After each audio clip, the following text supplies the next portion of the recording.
அடுத்ததாக இந்த 2026 பிரச்சாரத்தில் நாங்கள் தான் முந்துகிறோம், நாங்கள் தான் மக்களை ஈர்க்கிறோம் என்று சொல்ல தமிழக வெற்றி கழகத்தின் சார்பில் திரு ரமேஷ் அவர்களை அழைக்கிறேன்.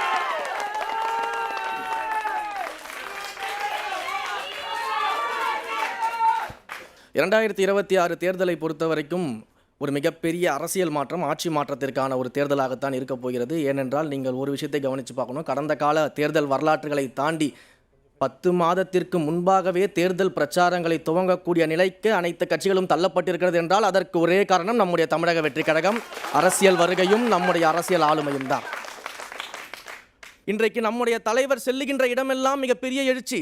எங்கெல்லாம் போறாரு நான் சொல்கிறேன். கண்டிப்பாக எங்களுடைய தலைவர் பல்வேறு இடங்களுக்கு சென்றிருக்கிறார். ஆனால் ஒரு காலமும் மொபைல் ஃபோனில் சாரி கேட்கும் அரசியலை எங்கள் தலைவர் செய்வதில்லை. எங்கள் தலைவர் பல்வேறு இடங்களுக்கு சென்று கொண்டிருக்கிறார். மொபைல் ஃபோனில் சாரி சொல்லும் ஆட்சியாக எங்கள் தலைவர் ஒரு காலமும் இருக்க போகிறது கிடையாது. எங்கள் தலைவர் அதை சிறப்பாக செய்து கொண்டிருக்கிறார். இன்றைக்கு நம்முடைய தலைவர் செல்லுகின்ற இடமெல்லாம் மக்கள் தன்னெழுச்சியாக கூடுகின்ற கூட்டத்தை பார்த்து இங்கே இருக்கக்கூடிய பல பேருக்கு ஒரு வயிற்றெரிச்சல் இருக்கிறது. இவருக்கு எப்படி இப்படி ஒரு கூட்டம் கூடுகிறது, மக்கள் எப்படி வருகிறார்கள், இதை எப்படியாவது திசை திருப்ப வேண்டும் என்பதற்காக நடிகர் கூட்டம், ரசிகர் கூட்டம், நடிகர் பிம்பத்தினால் இந்த கூட்டம் வந்து கொண்டிருக்கிறது என்று சொல்லிக் கொண்டிருக்கிறார்கள்.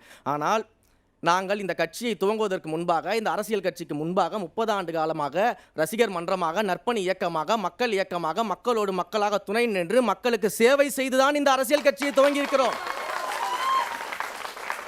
நடிகராக இருக்கும் பொழுதே இந்த மக்களுடைய பிரச்சனைகளின் பக்கம் நின்றவர் நம்முடைய தலைவர்.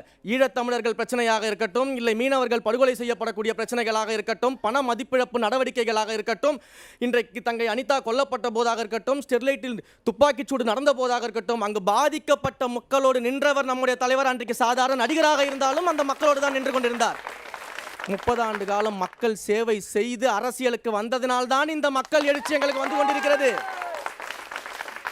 எங்களை பார்த்து நீங்கள் நடிகர், ரசிகர் என்று சொல்கிறீர்களே, ஐயா உதயநிதி ஸ்டாலின் அவர்கள், மாண்புமிகு துணை முதலமைச்சர் அவர்கள் நடிகராக இருக்கும்போது இது போல எத்தனை சேவையை செய்துவிட்டு துணை முதலமைச்சர் ஆகியிருக்கிறார், அரசியலில் இன்று வந்திருக்கிறார் என்பதை தெளிவுபடுத்த முடியுமா?